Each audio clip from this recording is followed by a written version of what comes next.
ప్రస్తుతం జరుగుతున్న Caribbean premier league 19వ మ్యాచ్లో Trinidad knight riders opener షకీరీ Paris భారీ సిక్సర్ కొట్టి అందరి దృష్టిని ఆకర్షించాడు.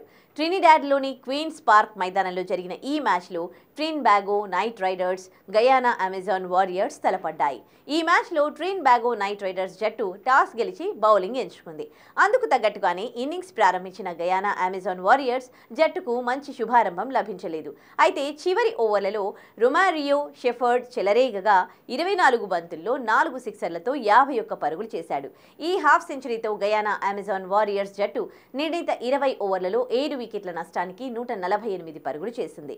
ఈ లక్ష్యాన్ని ఛేదించిన ట్రినిడాగో నైట్ రైడర్స్ షకీరీ పారిస్ అదిరిపోయే శుభారంభం అందించాడు. ముఖ్యంగా గుడాకేష్ మోతి వేసిన 3వ ఓవర్ 5వ బంతికి డీప్ మిడ్ వికెట్ మీదుగా ఓ భారీ సిక్సర్ బాదాడు. అది కూడా 124 మీటర్ల భారీ సిక్స్. ఈ సిక్స్తో కరీబియన్ ప్రీమియర్ లీగ్లో అత్యంత భారీ సిక్సర్ కొట్టిన బ్యాట్స్మెన్గా షకీరీ పారిస్ రికార్డు సృష్టించాడు. అయితే ప్రపంచంలోనే లాంగెస్ట్ సిక్స్ కొట్టింది పాకిస్తాన్ ప్లేయర్ షాహిద్ అఫ్రిది.